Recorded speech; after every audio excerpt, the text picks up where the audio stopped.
ಜನಧ್ವನಿ ರೇಡಿಯೋದ ಆತ್ಮೀಯ ಶ್ರೋತೃಗಳಿಗೆ ನನ್ನ ನಮಸ್ಕಾರಗಳು.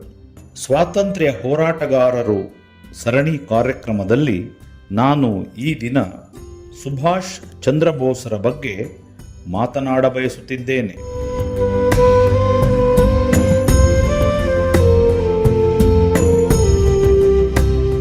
ಸ್ನೇಹಿತರೆ, ವಿಮೋಚನಾ ಯುದ್ಧದಲ್ಲಿರುವ ನನ್ನ ಒಡನಾಡಿಗಳೇ, ಸ್ವಾತಂತ್ರ್ಯದ ಬೆಲೆಯನ್ನು ತೆರಬಲ್ಲದ್ದು ರಕ್ತ ಮಾತ್ರ. ನೀವು ನನಗೆ ರಕ್ತ ಕೊಡಿ, ನಾನು ನಿಮಗೆ ಸ್ವಾತಂತ್ರ್ಯದ ಭರವಸೆ ನೀಡುತ್ತೇನೆ ಎಂದು ಜೇಂಕರಿಸಿದ ಅಪ್ರತಿಮ ಸ್ವಾತಂತ್ರ್ಯ ಹೋರಾಟಗಾರ ಸುಭಾಷ್ ಚಂದ್ರ ಬೋಸ್. ನೇತಾಜಿ ಎಂದೇ ಪ್ರಸಿದ್ಧರಾಗಿದ್ದ ಸುಭಾಷರು 1897ರ ಜನವರಿ 23ರಂದು ಒರಿಸ್ಸಾದ ಕಟಕ್ ಎಂಬಲ್ಲಿ ಜಾನಕಿನಾಥ ಬೋಸ್ ಮತ್ತು ಪ್ರಭಾವತಿ ದೇವಿ ದಂಪತಿಗಳ 14 ಜನ ಮಕ್ಕಳಲ್ಲಿ 9ನೇಯವರಾಗಿ ಬೋಸ್ ಜನಿಸಿದರು. ಕಟಕ್ನ ಪ್ರಾಥಮಿಕ ಶಾಲೆಯಲ್ಲಿ ಶಿಕ್ಷಣ ಮುಗಿಸಿ ಅಲ್ಲಿನ ಮುಖ್ಯೋಪಾಧ್ಯಾಯರಾದ ಬೇಣಿ ಮಾಧವದಾಸರಿಂದ ಪ್ರೇರಣೆ ಪಡೆದು ಮುಂದೆ ವಿವೇಕಾನಂದರ ಸಾಹಿತ್ಯಗಳು ಮತ್ತು ಪತ್ರಗಳಿಂದ ಅಪಾರ ಪ್ರಭಾವಿತರಾದರು. ವಿವೇಕಾನಂದರ ಕೊಲಂಬೋದಿಂದ ಆಲ್ಮೋರಾಕ್ಕೆ ಉಪನ್ಯಾಸಗಳಿಂದ ರಾಷ್ಟ್ರೀಯತೆ ರೂಢಿಸಿಕೊಂಡ ಬೋಸರು ಅರವಿಂದ ಘೋಷರ ಆರ್ಯ ಪತ್ರಿಕೆಯ ತಪ್ಪದ ಓದುಗರಾದರು. 1919ರಲ್ಲಿ ತತ್ವಶಾಸ್ತ್ರದಲ್ಲಿ BA ಪದವಿ ನಂತರ 1919ರ ಸೆಪ್ಟೆಂಬರ್ನಲ್ಲಿ ICS ಪರೀಕ್ಷೆಗಾಗಿ ಇಂಗ್ಲೆಂಡಿಗೆ ಪಯಣಿಸಿದರು.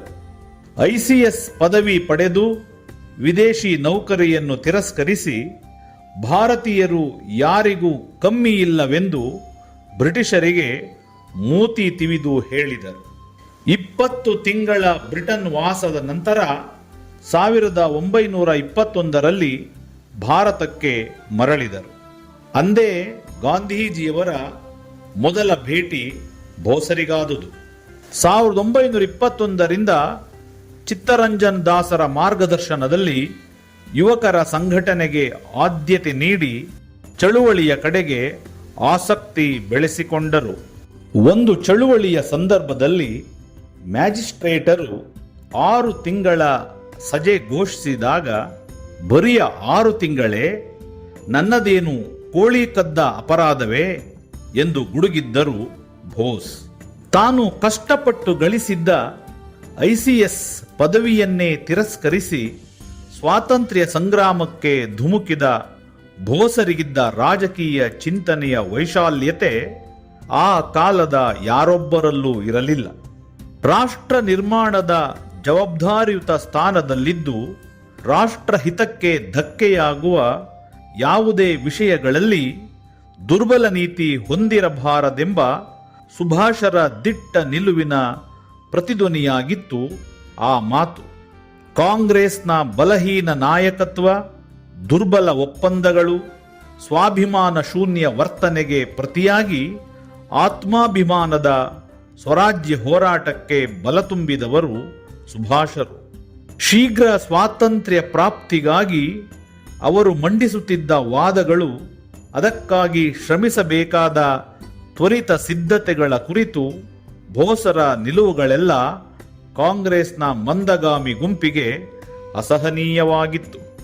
ಸ್ವತಃ ಗಾಂಧೀಜಿಯವರೇ ಹಲವು ಬಾರಿ ಬೋಸರನ್ನು ಟೀಕಿಸಿದ್ದರು.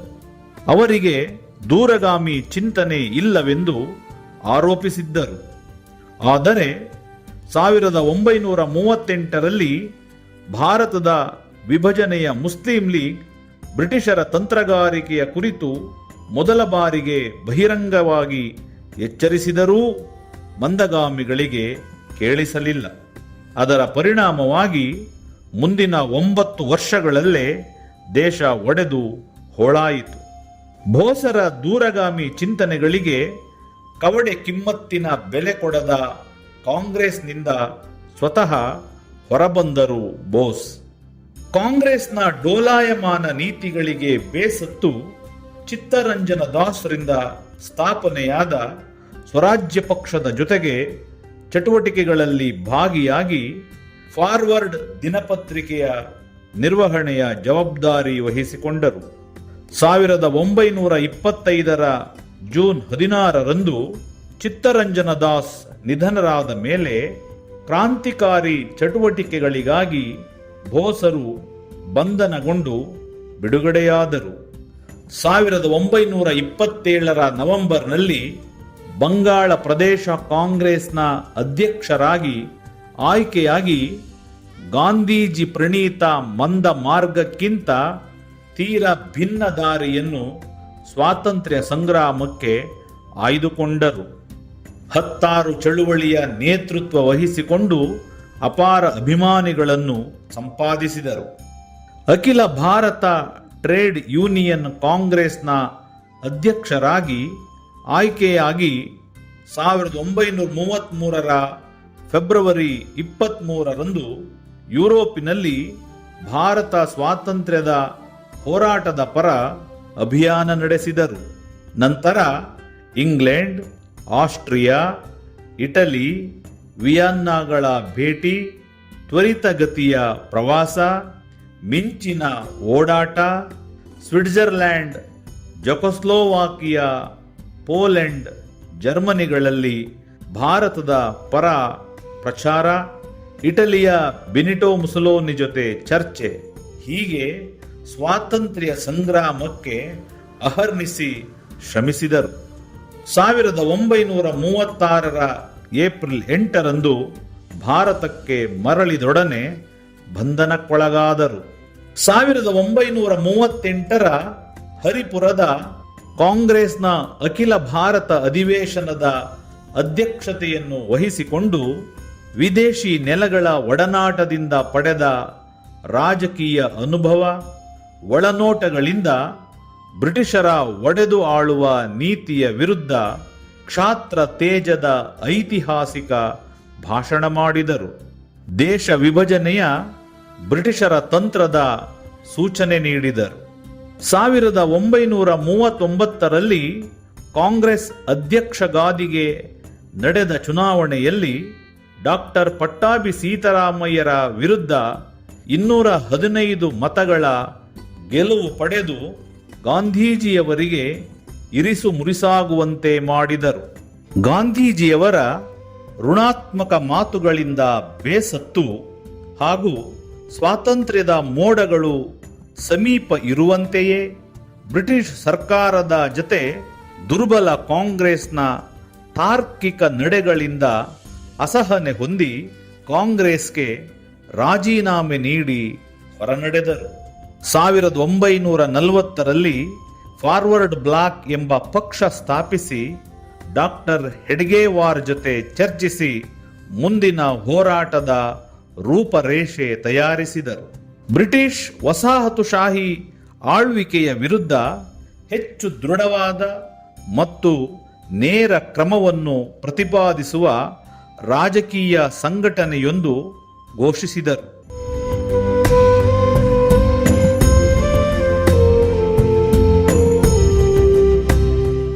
1941ರಲ್ಲಿ ಎರಡನೇ ಮಹಾಯುದ್ಧದ ಸಮಯದಲ್ಲಿ ಬೋಸ್ ಅವರ ಬ್ರಿಟಿಷ್ ವಿರೋಧಿ ಚಟುವಟಿಕೆಗಳು ಮತ್ತು ಭಾರತದ ಸ್ವಾತಂತ್ರ್ಯವನ್ನು ಭದ್ರಪಡಿಸಿಕೊಳ್ಳಲು ಹೆಚ್ಚು ಆಕ್ರಮಣಕಾರಿ ಹಾಗೂ ವಿಧಾನಗಳ ಪರವಾಗಿ ಅವರು ಪ್ರತಿಪಾದಿಸಿದ್ದಕ್ಕಾಗಿ ಅವರನ್ನು ಬ್ರಿಟಿಷ್ ಅಧಿಕಾರಿಗಳು ಗೃಹಬಂಧನದಲ್ಲಿ ಇರಿಸಿದರು. ಬ್ರಿಟಿಷರ ಕಣ್ಗಾವಲಿನಲ್ಲಿದ್ದರೂ ಜನವರಿ 16, 1941ರ ರಾತ್ರಿ ಕಲ್ಕತ್ತಾದ ತಮ್ಮ ನಿವಾಸದಿಂದ ತಪ್ಪಿಸಿಕೊಳ್ಳುವಲ್ಲಿ ಯಶಸ್ವಿಯಾದರು. ಪಠಾಣ್ ವೇಷ ಧರಿಸಿ ಕೆಲವು ವಿಶ್ವಾಸಾರ್ಹ ಸಹಚರರೊಂದಿಗೆ ಭಾರತದ ಉತ್ತರ ಪ್ರದೇಶಗಳಿಗೆ ತೆರಳಿದರು. ನಂತರ ಅಫ್ಘಾನಿಸ್ತಾನಕ್ಕೆ, ಅಲ್ಲಿಂದ ಜರ್ಮನಿಗೆ ಬೋಸರ ಪ್ರಯಾಣವು ಸಾಗಿತು. ಅಲ್ಲಿ ಬ್ರಿಟಿಷ್ ವಸಾಹತುಶಾಹಿ ಆಳ್ವಿಕೆಯ ವಿರುದ್ಧ ಅಂತಾರಾಷ್ಟ್ರೀಯ ಬೆಂಬಲ ಕೋರಿದರು. ಜರ್ಮನಿಯಲ್ಲಿ ಆಜಾದ್ ಹಿಂದ್ ರೇಡಿಯೋ ಮೂಲಕ ಭಾರತಕ್ಕೆ ಸಂದೇಶಗಳನ್ನು ಪ್ರಸಾರ ಮಾಡಲು ಪ್ರಾರಂಭಿಸಿದರು. ಆ ಮೂಲಕ ಬ್ರಿಟಿಷ್ ಆಳ್ವಿಕೆಯ ವಿರುದ್ಧ ದಂಗೆ ಏಳುವಂತೆ ಭಾರತೀಯರನ್ನು ಒತ್ತಾಯಿಸಿದರು.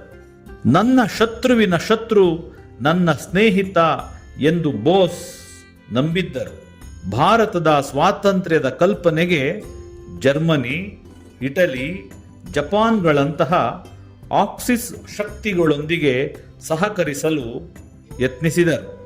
ಇವರೆಲ್ಲರ ಬೆಂಬಲದೊಂದಿಗೆ 1942ರಲ್ಲಿ ಭಾರತೀಯ ರಾಷ್ಟ್ರೀಯ ಸೇನೆ INA ರಚಿಸಿದರು.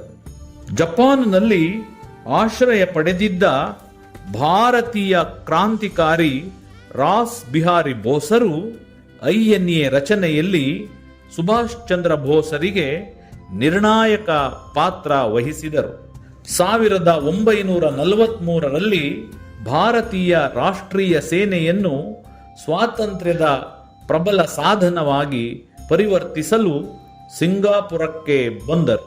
ಭಾರತೀಯ ಯುದ್ಧ ಕೈದಿಗಳು ಮತ್ತು ವಿವಿಧ ಆಗ್ನೇಯ ಏಷ್ಯಾ ದೇಶಗಳಲ್ಲಿ ವಾಸಿಸುತ್ತಿದ್ದ ಭಾರತೀಯರು ಸೇರಿದಂತೆ ಸುಮಾರು 45,000 ಸೈನಿಕರನ್ನು ಒಳಗೊಂಡ INA ಭರವಸೆಯ ಸಂಕೇತವಾಯಿತು. ಅಕ್ಟೋಬರ್ 21, 1943ರಂದು ನೇತಾಜಿ ಸಿಂಗಾಪುರದಲ್ಲಿ ಸ್ವತಂತ್ರ ಭಾರತದ ತಾತ್ಕಾಲಿಕ ಆಡಳಿತ ಸ್ಥಾಪನೆಯನ್ನು ಘೋಷಿಸಿದರು. ಹಿಂದೆ ಜಪಾನಿಯರು ಆಕ್ರಮಿಸಿಕೊಂಡಿದ್ದ ಅಂಡಮಾನ್ ದ್ವೀಪಗಳಲ್ಲಿ ನೇತಾಜಿ ಭಾರತೀಯ ಧ್ವಜವನ್ನು ಹಾರಿಸಿದರು.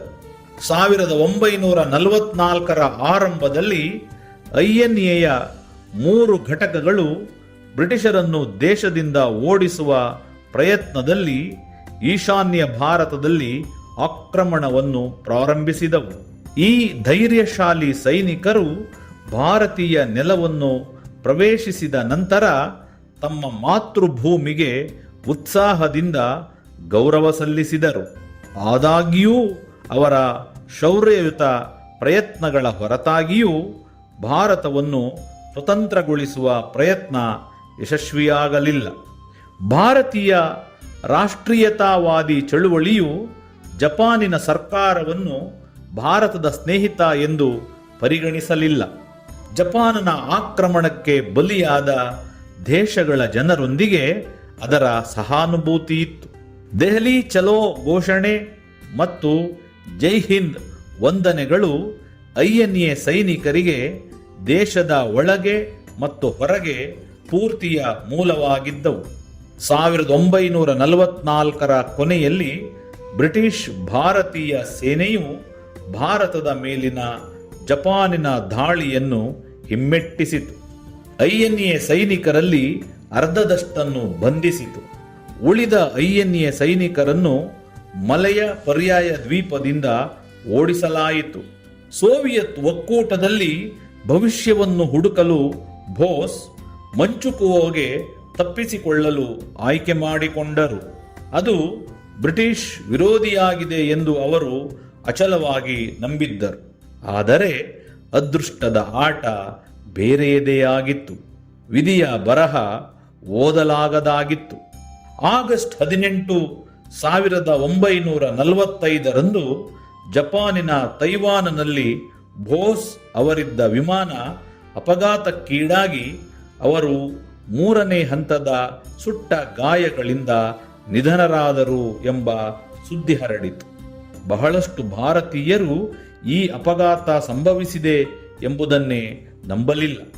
1943ರ ಅಕ್ಟೋಬರ್ 2ರಂದು ಬೋಸ್ರವರು ಪ್ರಯಾಣಿಸುತ್ತಿದ್ದ ವಿಮಾನ ಹಾರಾಟ ಆರಂಭಿಸಿದ ತಕ್ಷಣ ನೆಲಕ್ಕೆ ಅಪ್ಪಳಿಸಿತು. ಆಗ ಬೋಸರು ತೀವ್ರ ಗಾಯಗೊಂಡರು. ಮಧ್ಯಾಹ್ನ 3 ಗಂಟೆಗೆ ತೈಪೆ ಸೇನಾ ಆಸ್ಪತ್ರೆಗೆ ಅವರನ್ನು ದಾಖಲಿಸಲಾಯಿತು. ಬಳಿಕ ಆ ದಿನ 7 ಗಂಟೆಗೆ ಅವರು ಮೃತಪಟ್ಟರು. ಆಗಸ್ಟ್ 22ರಂದು ಬೋಸ್ ಅವರ ಅಂತ್ಯಕ್ರಿಯೆ ನಡೆಸಲಾಯಿತು ಎಂದು ವರದಿಯಲ್ಲಿ ತಿಳಿಸಿದೆ.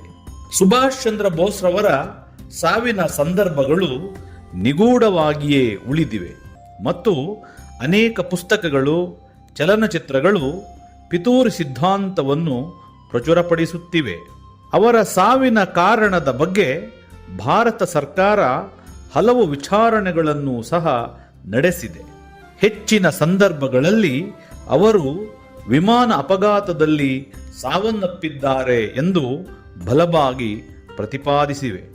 ಬೋಸ್ ರವರ ಸಾವಿನ ಕುರಿತ 60 ವರ್ಷದ ಹಳೆಯ ವರ್ಗೀಕೃತ ದಾಖಲೆಗಳನ್ನು ಜಪಾನ್ ಸರ್ಕಾರ 2016ರ ಸೆಪ್ಟೆಂಬರ್ 2ರಂದು ಬಹಿರಂಗಪಡಿಸಿತು. ಜಪಾನ್ ಭಾಷೆಯಲ್ಲಿನ 7 ಪುಟಗಳು ಮತ್ತು ಇಂಗ್ಲಿಷ್ಗೆ ಭಾಷಾಂತರಿಸಿದ 10 ಪುಟಗಳ ವರದಿ ಇದಾಗಿದೆ. ಜಪಾನ್ನ ರೆಂಕೋಜಿ ದೇವಾಲಯದಲ್ಲಿ ನೇತಾಜಿಯವರ ಚಿತಾಭಸ್ಮವನ್ನು ಸಂರಕ್ಷಿಸಿಡಲಾಗಿದೆ. ವಾಸ್ತವದಲ್ಲಿ ಬೋಸ್ ರವರ ಮಗಳು ಆಸ್ಟ್ರಿಯಾದಲ್ಲಿ ನೆಲೆಸಿದ್ದ ಅನಿತಾ ಬೋಸ್ ರವರಿಗೆ ಸರ್ಕಾರದ ಬೊಕ್ಕಸದಿಂದ ಭತ್ಯೆ ಮಂಜೂರು ಮಾಡುವ ಮೂಲಕ ನೆಹರು ಅತ್ಯಂತ ಗೌರವಪೂರ್ವಕವಾಗಿ ನಡೆದುಕೊಂಡರು. ಸುಭಾಷ್ ಚಂದ್ರ ಬೋಸ್ ಮತ್ತು ಗಾಂಧೀಜಿಯವರ ನಡುವೆ ಒಂದು ಪ್ರಸಿದ್ಧ ಮತ್ತು ಮಹತ್ವದ ಭಿನ್ನಾಭಿಪ್ರಾಯವಿತ್ತು ಎಂಬುದು ನಿಜ. 1939ರಲ್ಲಿ ಕಾಂಗ್ರೆಸ್ ಅಧ್ಯಕ್ಷರಾಗಿ ಬೋಸ್ ಅವರ ಪುನರಾಯ್ಕೆಯನ್ನು ಗಾಂಧೀಜಿ ವಿರೋಧಿಸಿದ ಸಂದರ್ಭದಲ್ಲಿ ಇದು ಆರಂಭವಾಯಿತು. ಆದರೆ ಅದಕ್ಕಿಂತ 1.5 ದಶಕಗಳ ಹಿಂದಿನಿಂದಲೂ ಬೋಸ್ ಗಾಂಧೀಜಿಯವರ ಬಹುದೊಡ್ಡ ಅಭಿಮಾನಿಯಾಗಿದ್ದರು. ಗಾಂಧೀಜಿಯವರನ್ನು ಸ್ವಾತಂತ್ರ್ಯ ಹೋರಾಟದ ಸರ್ವೋಚ್ಚ ನಾಯಕ ಎಂದು ಬೋಸ್ ಭಾವಿಸಿದ್ದರು. ನಿಮ್ಮ ಬಗ್ಗೆ ನನಗಿರುವ ಗೌರವವನ್ನು ಕಡಿಮೆ ಮಾಡಲು ಯಾರಿಂದಲೂ ಸಾಧ್ಯವಿಲ್ಲ ಎಂದು ಬೋಸ್ ಗಾಂಧೀಜಿಯವರ ಬಗ್ಗೆ ಬರೆದುಕೊಂಡಿದ್ದರು.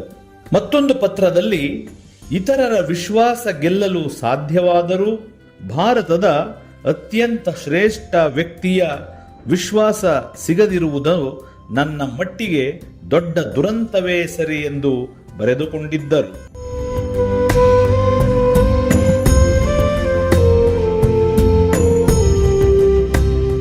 INAಯ 4 ತುಕಡಿಗಳ ಪೈಕಿ ಒಂದಕ್ಕೆ ಗಾಂಧೀಜಿಯವರ ನಾಮಕರಣ ಮಾಡಿದ್ದರು. ಕಸ್ತೂರಬಾರವರು ನಿಧನರಾದಾಗ ಅತಿ ಹೆಚ್ಚು ಕಳವಳ ವ್ಯಕ್ತಪಡಿಸಿದ ನೇತಾಜಿ 1944ರ ಜೂನ್ 4ರಂದು ರಂಗೂನ್ನ ಆಜಾದ್ ಹಿಂದ್ ರೇಡಿಯೋದಲ್ಲಿ ಮಹಾತ್ಮರಿಗೆ ಈ ರೀತಿ ಸಂದೇಶವೊಂದನ್ನು ಕಳುಹಿಸಿದರು. ಸ್ವದೇಶದಲ್ಲಿಯ ನಮ್ಮ ದೇಶವಾಸಿಗಳು ತಮ್ಮ ಸ್ವಂತ ಪ್ರಯತ್ನಗಳ ಮೂಲಕ ಅಥವಾ ಯಾವುದೇ ಆಕಸ್ಮಿಕವಾಗಿ ತಮ್ಮನ್ನು ಸ್ವತಂತ್ರಗೊಳಿಸಿಕೊಳ್ಳುವಲ್ಲಿ ಯಶಸ್ವಿಯಾದರೆ ನನಗಿಂತ ಹೆಚ್ಚು ಸಂತೋಷ ಪಡುವಲು ಯಾರೂ ಇರಲಾರರು. ಬ್ರಿಟಿಷ್ ಸರ್ಕಾರವು ನಿಮ್ಮ ಕ್ವಿಟ್ ಇಂಡಿಯಾವನ್ನು ಸ್ವೀಕರಿಸುತ್ತದೆ, ರೆಸಲ್ಯೂಷನ್ ಮತ್ತು ಅದಕ್ಕೆ ಪರಿಣಾಮಕಾರಿ ಉತ್ತರ ನೀಡುತ್ತದೆ ಎಂದು ಆಶಿಸುತ್ತೇನೆ. ಆದರೆ ಮೇಲಿನ ಯಾವುದೂ ಸಾಧ್ಯವಿಲ್ಲ ಮತ್ತು ಹೋರಾಟ ಅನಿವಾರ್ಯವಾಗಿದೆ ಎಂಬ ನಂಬಿಕೆಯ ಮೇಲೆ ನಾವು ಮುಂದುವರಿಯುತ್ತೇವೆ. ಭಾರತದ ವಿಮೋಚನೆಗಾಗಿ ಈ ಪವಿತ್ರ ಯುದ್ಧದಲ್ಲಿ ನಮ್ಮ ರಾಷ್ಟ್ರದ ಪಿತಾಮಹನಾದ ನಿಮ್ಮ ಆಶೀರ್ವಾದ ಮತ್ತು ಶುಭಾಶಯಗಳನ್ನು ಕೇಳುತ್ತೇನೆ ಎಂದು ಸುಭಾಷರ ಸಂದೇಶವು ನಿಸ್ಸಂದೇಹವಾಗಿ ನೇತಾಜಿಯವರ ಗಾಂಧೀಜಿ ಬಗೆಗಿದ್ದ ಗೌರವ ಮತ್ತು ಆತ್ಮೀಯ ಭಾವನೆಯನ್ನು ಸಾಬೀತುಪಡಿಸುತ್ತದೆ. ಸ್ವಾತಂತ್ರ್ಯದ ಮಾರ್ಗವನ್ನು ತೋರುವುದಕ್ಕಾಗಿ ದೇವರೇ ಈ ವ್ಯಕ್ತಿಯನ್ನು ಕಳುಹಿಸಿದಂತೆ ತೋರುತ್ತದೆ. ತಕ್ಷಣ ಮತ್ತು ಸ್ವಯಂ ಪ್ರೇರಣೆಯಿಂದ ಇಡೀ ದೇಶ ಅವರ ಹಿಂದೆ ನಿಂತಿತು ಎಂದು ಗಾಂಧೀಜಿಯವರ ಬಗ್ಗೆ ಬೋಸ್ ಬರೆದುಕೊಂಡಿದ್ದರು. ಗಾಂಧೀಜಿಯವರನ್ನು ರಾಷ್ಟ್ರ ಪಿತಾಮಹ ಎಂದು ಮೊದಲು ಸಂಬೋಧಿಸಿದವರು ಕೂಡ ಸುಭಾಷ್ ಚಂದ್ರ ಬೋಸರೇ. 1943ರ ಅಕ್ಟೋಬರ್ 2ರಂದು ಬ್ಯಾಂಕಾಕ್ನಿಂದ ರೇಡಿಯೋದಲ್ಲಿ ಮಾತನಾಡಿದ ಬೋಸ್, ಅತ್ಯಂತ ಶ್ರೇಷ್ಠ ನಾಯಕ ಮಹಾತ್ಮ ಗಾಂಧಿಯ 75ನೇ ಹುಟ್ಟುಹಬ್ಬ ಇಂದು ಎಂಬುದನ್ನು ಭಾರತೀಯ ಕೇಳುಗರಿಗೆ ನೆನಪಿಸಿದ್ದರು. ಗಾಂಧೀಜಿಗೂ ಕೂಡ ಸುಭಾಷ್ ಚಂದ್ರ ಬೋಸರ ಬಗ್ಗೆ ಅಪಾರ ಪ್ರೀತಿ ಇತ್ತು. 1946ರ ಜನವರಿಯಲ್ಲಿ ಸುದ್ದಿ ಸಂಸ್ಥೆಯೊಂದಿಗೆ ಮಾತನಾಡುತ್ತಾ INAಯ ಜೈ ಹಿಂದ್ ಘೋಷಣೆಯನ್ನು ಕಾಂಗ್ರೆಸ್ಗೆ ಅಳವಡಿಸಿಕೊಳ್ಳಲಾಗುವುದು ಎಂದು ಹೇಳಿದರು. ಬೋಸ್ರನ್ನು ಕುರಿತು ತಮ್ಮ ತ್ಯಾಗದ ಸಾಮರ್ಥ್ಯ ಅವರಿಗೆ ಸದಾ ತಿಳಿದಿತ್ತು. ಅವರ ವ್ಯವಹಾರ ಚಾತುರ್ಯ, ಸೇನೆಯನ್ನು ಮುನ್ನಡೆಸುವ ತಾಕತ್ತು ಮತ್ತು ಸಂಘಟನಾ ಸಾಮರ್ಥ್ಯ ಅವರು ದೇಶ ತೊರೆದು ಹೋದ ಮೇಲಷ್ಟೇ ನನಗೆ ತಿಳಿಯಿತು. ಮಾರ್ಗದ ಬಗ್ಗೆ ನನ್ನ ಮತ್ತು ಅವರ ನಡುವಣ ದೃಷ್ಟಿಕೋನದ ವ್ಯತ್ಯಾಸ ಬಹಳ ಪ್ರಸಿದ್ಧವೇ ಆಗಿದೆ ಎಂದು ಸುಭಾಷರ ಬಗ್ಗೆ ಹೇಳಿದ್ದರು. ಹೀಗೆ ಸೈದ್ಧಾಂತಿಕ ಭಿನ್ನಾಭಿಪ್ರಾಯಗಳಿದ್ದಾಗ್ಯೂ ಭಾರತೀಯ ನಾಯಕರ ಬಗ್ಗೆ ಅಪಾರ ಪ್ರೀತಿ ಮತ್ತು ಗೌರವವನ್ನು ಹೊಂದಿದ್ದ ಬೋಸರು ತಮ್ಮದೇ ಹರಿತ ಭಾವನೆಗಳ ಹಾದಿಯಲ್ಲಿ ಸ್ವಾತಂತ್ರ್ಯ ಹೋರಾಟ ನಡೆಸಿದರು. ಅವರು ಕಂಡ ಕನಸು ನನಸಾಗುವ ಮೊದಲೇ ಅವರು ನಿಧನರಾದರೂ ಅವರ ತಾರ್ಕಿಕ ನಿರ್ಣಯಗಳು ಮತ್ತು ಸಿದ್ಧಾಂತಗಳು ರಾಷ್ಟ್ರೀಯ ಹೋರಾಟಕ್ಕೆ ಹೊಸ ಭಾಷ್ಯ ಬರೆದಿದ್ದವು ಎಂಬುದರಲ್ಲಿ ಯಾವ ಸಂದೇಹವೂ ಇರಲಾರದು. ಅಷ್ಟರ ಮಟ್ಟಿಗೆ ಸುಭಾಷ್ ಚಂದ್ರ ಬೋಸ್ ಪ್ರಾತಸ್ಮರಣೀಯರು. ಜನವರಿ 23ನ್ನು ಭಾರತ ಸರ್ಕಾರ ಪರಾಕ್ರಮ್ ದಿವಸ ಎಂದು ಆಚರಿಸುವ ಮೂಲಕ ಈ ದೇಶ ಅವರಿಗೆ ಗೌರವವನ್ನು ಸಮರ್ಪಿಸುತ್ತಿದೆ. ನಮಸ್ಕಾರ.